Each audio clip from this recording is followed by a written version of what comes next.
Hey guys, welcome back to the channel. तो चलो आज हम भोली के इंपॉर्टेंट क्वेश्चंस डिस्कस करते हैं। अगर इसके एक्सप्लेनेशन अभी तक नहीं देखी है तो जल्दी से जाके वो वाली वीडियो पहले देखो, उसके बाद ये देखना और चैनल को सब्सक्राइब कर दो भाई।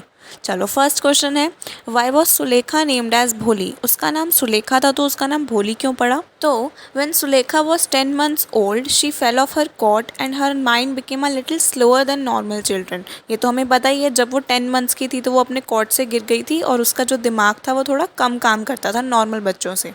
She couldn't understand things clearly and used to stammer as well. That's why people started calling her भोली। वो ढंग से चीज़ों को समझ नहीं पाती थी और हकला के बात करती थी, इसीलिए लोगों ने उसका नाम भोली रख दिया। और इसकी बहुत अच्छी एक्सप्लेनेशन पूरी डिटेल में लास्ट वीडियो में है, तो वो जाके देख लो, आपको आंसर्स और अच्छे से समझ आएंगे। तो नेक्स्ट क्वेश्चन है, what did the tehsildar suggest to Ramlal. Tehsildar ने रामलाल को क्या सजेस्ट किया था। तो जो तहसीलदार थे वो गांव में आए थे अपना फर्स्ट प्राइमरी स्कूल खोलने के लिए, गर्ल्स के लिए जो था। और जो रामलाल था वो रिवेन्यू ऑफिशियल था, रिप्रेजेंटेटिव था गवर्नमेंट का एज अ रिवेन्यू ऑफिशियल। तो उन्होंने उसको बोला कि तुम अपनी बच्चियों को स्कूल भेजो, इससे लोगों को अच्छा एग्जाम्पल मिलेगा, और इसलिए रामलाल ने भोली को स्कूल भेजा। तो वही लिखा हुआ है, the tehsildar came to the village to open the first primary school for girls.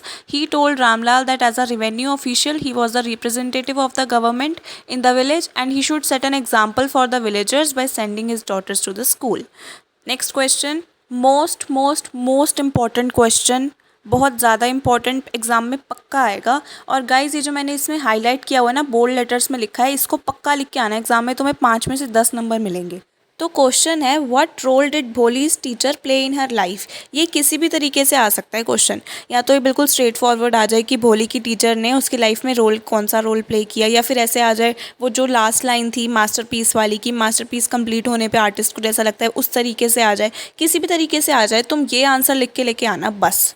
तो आंसर है, Bholi's teacher played the role of a rope to take her out from the ditch of her life. इसका मतलब है कि भोली की teacher ने एक रस्सी का काम किया भोली को उसकी लाइफ के गड्ढे से बाहर खींचने के लिए। आया ना मज़ा। उसके बाद बस इसको कंटिन्यू कर दो। She made Bholi confident, independent and an able human being. उसने भोली को कॉन्फिडेंट बनाया, इंडिपेंडेंट बनाया और एक योग्य इंसान बनाया। She has proven that sometimes a teacher can do something which even parents can't do. उसने ये चीज़ प्रूव कर दी कि कभी कभार टीचर्स ऐसी चीज़ कर जाते हैं जो पेरेंट्स भी नहीं कर सकते। Just because of a teacher Bholi took stand for herself and did what she want and deserve. सिर्फ और सिर्फ उसी के हौसले की वजह से, देने की वजह से भोली ने अपने लिए स्टैंड लिया और वही किया जो उसे करना चाहिए था, जो उसके लिए सही था, जो वो डिज़र्व करती थी। वो एक ऐसे इंसान से शादी करना बिल्कुल डिज़र्व नहीं करती थी जो उसके फादर की एज का हो और जो कि एक ऐसा हो जो लंगड़ा के चलता हो लड़का। तो इसीलिए उसने अपने लिए स्टैंड लिया और वही किया जो उसको करना चाहिए था। मोस्ट इंपॉर्टेंट क्वेश्चन फिर से बोल रही हूँ, अच्छे से करना। तो next question, who was Bishambar, why did Bholi's father accept his marriage proposal for Bholi. Bishambar एक बहुत ही अमीर घर का इंसान था, वेल टू डू ग्रॉसर था, कम से कम 50 साल का था, 45 to 50 साल का वो था, बहुत पैसे थे उसके पास, लंगड़ा के चलता था वो, और उसकी एक बार शादी भी हो चुकी थी। भोली के पेरेंट्स ने उसका प्रपोजल इसलिए एक्सेप्ट करा क्योंकि उन्होंने सोचा कि अगर इसने शादी नहीं की भोली से तो और कौन ही शादी करेगा, क्योंकि वो अगली दिखती थी, उसके फेस पे पोक मार्क्स थे। उनको लगा उसके पेरेंट्स को कि ये हमेशा अनमैरिड ही रह जाएगी, इसलिए जिससे भी शादी हो रही है इसकी बस करा दो। इसीलिए उन्होंने भोली के लिए बिशाम्बर का प्रपोजल एक्सेप्ट किया।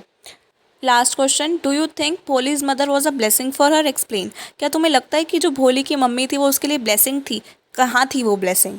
हर मदर जो होती है वो अपने बच्चे के लिए ब्लेसिंग है, पर भोली की केस में ऐसा नहीं है। उसकी जो मम्मी थी वही हमेशा उसको लेट डाउन करती थी।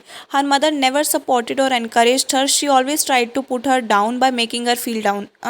इसमें आएगा मेकिंग हर फील बैड, ठीक कर लेना। और she always highlighted her daughter's insecurities and never loved her. हमेशा अपनी बेटी को वो नीचा दिखाती थी सबके सामने, उसकी इनसिक्योरिटीज़ को हाईलाइट करती थी और कभी उसको प्यार नहीं किया, हमेशा उसको बैडली ट्रीट किया, और इसी वजह से जो उसकी मम्मी वो एक ब्लेसिंग नहीं थी। तो ये थे इस चैप्टर के मोस्ट इंपॉर्टेंट क्वेश्चंस, और फिर भी अगर कोई डाउट हो तो कमेंट्स में पूछ लेना और गाइस पढ़ लेना। और सेकंड मोस्ट इंपॉर्टेंट चीज़ जो आपके लिए है ये चैप्टर पढ़ने के बाद, वो है इस चैनल को सब्सक्राइब करना, वीडियो को लाइक करना और शेयर करना अपने फ्रेंड्स के साथ। तो ये 3 चीज़ें मस्ट हैं, ठीक है। ओके बाय, मिलते हैं नेक्स्ट वीडियो में।